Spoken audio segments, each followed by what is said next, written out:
Assalamualaikum warahmatullahi wabarakatuh. Alhamdulillah kita bisa bertemu kembali di kelas virtual ini. Mudah-mudahan semuanya dalam keadaan sehat walafiat. Untuk memulai pembelajaran hari ini, ada baiknya kita berdoa terlebih dahulu dan Ibu persilakan semuanya untuk berdoa. Berdoa mulai.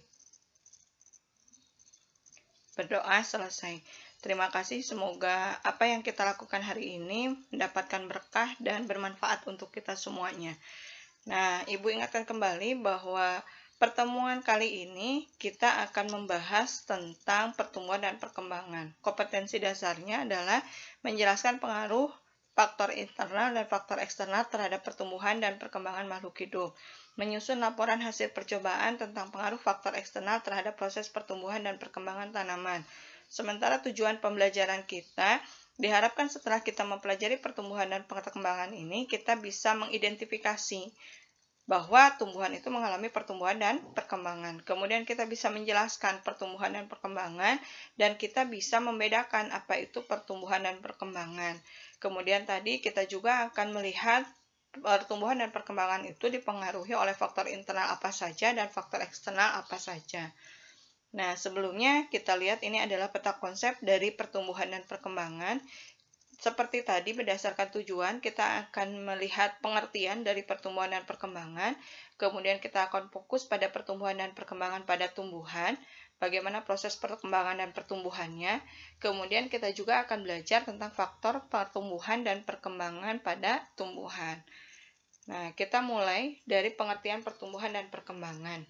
Pertumbuhan diartikan sebagai proses bertambahnya jumlah protoplasma sel pada suatu organisme yang disertai dengan pertambahan ukuran, berat, serta jumlah sel yang bersifat tidak kembali pada keadaan semula atau irreversible dan bersifat kuantitatif atau dapat diukur. Nah, apa maksudnya? Maksudnya di sini kita lihat bahwa kita sudah sangat familiar dengan yang namanya biji. Kemudian ketika biji itu ditanam, maka biji tadi akan berubah menjadi tumbuhan. Nah, ketika biji menjadi tumbuhan, maka dia mengalami proses pertumbuhan ini. Dia akan mengalami perubahan dari pertambahan ukuran dari biji yang hanya sebesar apa gitu, kemudian berubah menjadi tumbuhan yang sangat besar. Kemudian beratnya juga akan mengalami perubahan.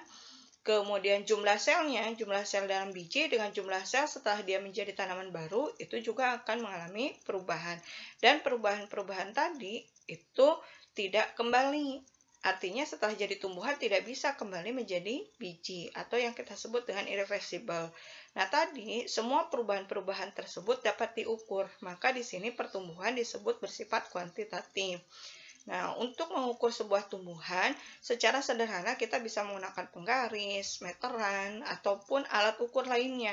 Tetapi untuk pertumbuhan-tumbuhan secara keilmuannya, maka kita bisa menggunakan alat ukur khusus yang disebut dengan auxanometer. Nah, yang berikutnya adalah perkembangan. Apa yang dimaksud dengan perkembangan? Perkembangan ini adalah proses pertumbuhan yang disertai dengan diferensiasi, organogenesis, dan diakhiri dengan terbentuknya individu baru yang lengkap secara morfologis maupun fisiologis, yang bersifat kualitatif atau tidak dapat diukur. Tadi, biji menjadi tumbuhan baru itu tidak hanya mengalami pertumbuhan, tidak hanya berubah jumlah selnya, tapi juga dia mengalami diferensiasi, mengalami perkembangan dari sel-sel khusus menjadi jaringan, kemudian jaringan akan mengalami organogenesis. Yang awalnya hanya biji, akhirnya terbentuk ada yang disebut dengan organ batang, organ akar, kemudian organ daun, sampai dengan nanti akan menghasilkan bunga dan buah. Nah, itu yang disebut dengan perkembangan. Kita tidak bisa mengukur prosesnya, sehingga tadi dikatakan perkembangan itu bersifat kualitatif atau tidak dapat diukur.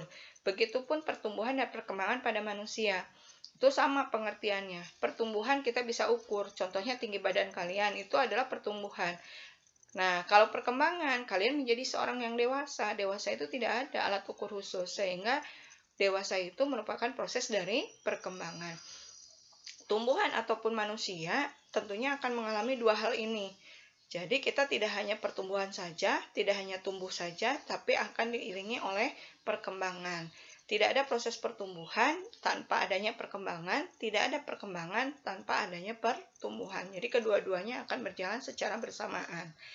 Nah, kalau dilihat macam-macam pertumbuhan, khususnya pada tumbuhan ini, macam-macam pertumbuhan pada tumbuhan, maka ada dua yang membedakannya. Kita bisa lihat dari lamanya waktu tumbuh. Nah, berdasarkan lamanya waktu tumbuh, maka pertumbuhan itu ada dua.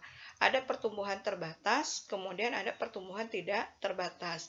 Pertumbuhan terbatas ini adalah pertumbuhan yang dimulai dari perkecambahan, kemudian menjadi tumbuhan baru, sampai dewasa, dan sampai mati, itu dibatasi oleh waktu dalam waktu satu musim atau 1 tahun. Ada yang 1 tahun atau ada yang 2 tahun. Jadi mulai dari dia tumbuh, kecambah, sampai dengan terbentuk tumbuhan besar, dewasa, dan mati, itu hanya memerlukan waktu 1 sampai dengan 2 tahun.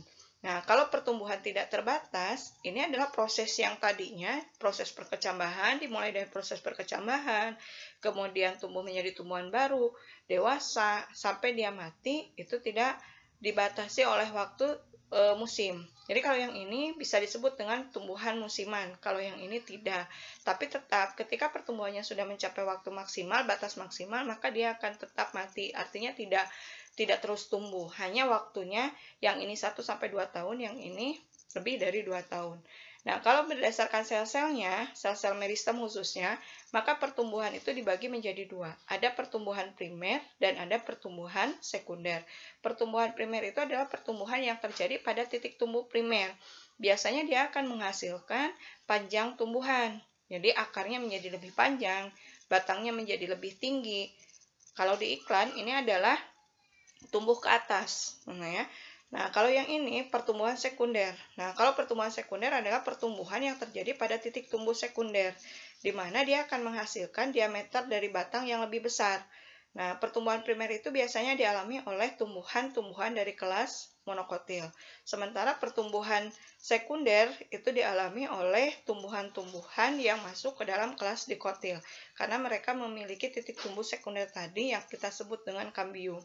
Nah, jadi kalau yang tadi pertumbuhan primer itu tumbuh ke atas, yang ini tumbuhnya ke samping. Nah, ini yang disebut dengan pertumbuhan dilihat dari macam-macam selnya atau berdasarkan sel-sel meristemnya.